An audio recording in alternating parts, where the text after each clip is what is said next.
ഇടുക്കി കട്ടപ്പനയിലെ നിക്ഷേപകനായ സാബു ആത്മഹത്യ ചെയ്ത സംഭവത്തിൽ പ്രതികളെ അറസ്റ്റ് ചെയ്യാതെ പോലീസിന്റെ മെല്ലെപ്പോക്ക് തുടരുന്നു. ആത്മഹത്യാ പ്രേരണക്കുറ്റം ചുമത്തി 5 ദിവസമായിട്ടും നടപടിയില്ല. സാബുവിനെ ഭീഷണിപ്പെടുത്തിയ CPIM ഇടുക്കി ജില്ലാ കമ്മിറ്റി അംഗം VR സജിയുടെ മൊഴി പോലും അന്വേഷണ സംഘം ഇതുവരെ രേഖപ്പെടുത്തിയിട്ടില്ല. വാർത്തയുടെ വിവരങ്ങളുമായി ബിനീഷ് ആന്റണി ചേരുന്നുണ്ട്. ബിനീഷ്, ഇരയ്ക്കും ഇരയുടെ കുടുംബത്തിനും ഒപ്പമാണ് എന്ന് ആവർത്തിച്ച് പറയുമ്പോഴും യാതൊരു നടപടികളും ഇതുവരെയും ഉണ്ടായിട്ടില്ല എന്നുള്ളത് ആശങ്കാജനകം തന്നെയാണ്. എന്തെല്ലാമാണ് കൂടുതൽ വിവരങ്ങൾ?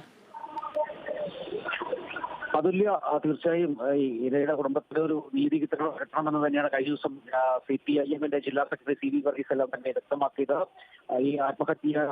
ഈ സാബു ആത്മഹത്യ ചെയ്ത കേസിൽ അവർക്കൊരു അന്വേഷണം വരട്ടെ, പോലീസ് അന്വേഷണം സ്വാഗതം ചെയ്തുകൊള്ളുന്നു, ഇതെല്ലാം തന്നെ CPIM ജില്ലാ സെക്രട്ടറി വ്യക്തമാക്കിയത്. എന്നാൽ ഈ നിക്ഷേപകൻ സാബു ആത്മഹത്യ ചെയ്ത കേസിൽ 5 ദിവസമായിട്ടും ഈ പ്രതികളെ അറസ്റ്റ് ചെയ്യാതെ പോലീസ് ഒക്കെ തുടരുന്നത് ഒരു ആരോപണം തന്നെയാണ്, പ്രതിഷേധം തന്നെ ഉണ്ടാകുന്നുണ്ട്. ഏതായാലും അതോടൊപ്പം തന്നെ സാബുവിനെ ഫോണിൽ ഭീഷണിപ്പെടുത്തിയ CPIM-ന്റെ ഇടുക്കി ജില്ലാ കമ്മിറ്റി അംഗം VR സജിയുടെ മൊഴി പോലും പോലീസ് രേഖപ്പെടുത്തിയില്ല. കട്ടപ്പന റൂറൽ ഡെവലപ്മെന്റ് സഹകരണ സൊസൈറ്റി സെക്രട്ടറി റെജി, അതോടൊപ്പം തന്നെ senior clerk Sujamol, junior clerk Binoy Thomas എന്നിവർക്കെതിരെയാണ് ഈ സാബുവിന്റെ മരണവുമായി ബന്ധപ്പെട്ട് പോലീസ് ആത്മഹത്യാ പ്രേരണക്കുറ്റം ചുമത്തിയത്.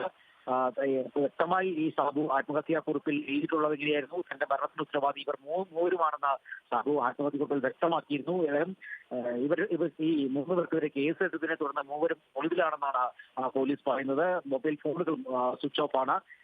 ഏതായാലും ഇവരെ അറസ്റ്റ് ഒഴിവാക്കാൻ മുൻകൂർ ജാമ്യത്തിനുള്ള ശ്രമത്തിലാണെന്നാണ് നമുക്ക് അറിയാൻ സാധിക്കുന്നത്. ഏതായാലും ഇതിന് മുൻപ് അറസ്റ്റ് ചെയ്യാനുള്ള കാര്യമായ പോലീസിന് ഭാഗത്തുനിന്നുള്ളതും കോൺഗ്രസ് എല്ലാം തന്നെ ഈ ആരോപണം ഉന്നയിച്ചിരുന്നു.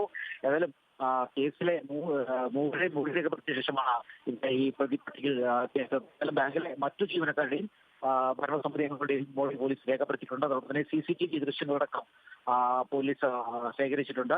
അതുപോലെ സാബുവിന്റെ ഭാര്യയുടെയും പേരിലുള്ള അക്കൗണ്ടുകളുടെ വിവരങ്ങളും നിക്ഷേപിച്ചതും പിൻവലിച്ചതുമായ തുകകളുടെ അന്വേഷണവും സംബന്ധിച്ചുള്ള വിവരവും പോലീസ് ശേഖരിച്ചു കഴിഞ്ഞിട്ടുണ്ടെന്നാണ് നമുക്ക് അറിയാൻ സാധിക്കുന്നത്. ഏതായാലും ഇതിൽ എടുത്തു പറയേണ്ട കാര്യം, തലേദിവസം സാബുവിനെ ഭീഷണിപ്പെടുത്തിയ CPIM-ന്റെ ഇടുക്കി ജില്ലാ കമ്മിറ്റി അംഗം VR സജിയുടെ മൊഴിയെടുക്കാൻ പോലും പോലീസ് തയ്യാറായിട്ടില്ല എന്ന് വേണം നമുക്ക് മുഖ്യമായി പറയേണ്ടത്.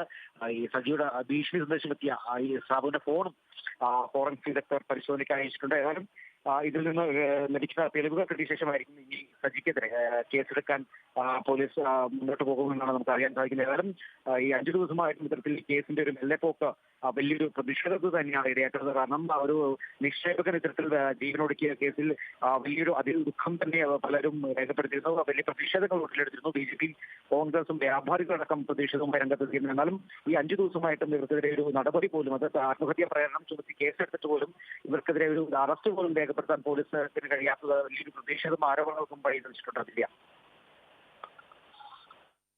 ശരി വിനീഷ്, ഇടുക്കി കട്ടപ്പനയിലെ നിക്ഷേപകന്റെ ആത്മഹത്യയുമായി ബന്ധപ്പെട്ട അന്വേഷണത്തിൽ പോലീസിന്റെ മെല്ലെപ്പോക്ക് തുടരുകയാണ്.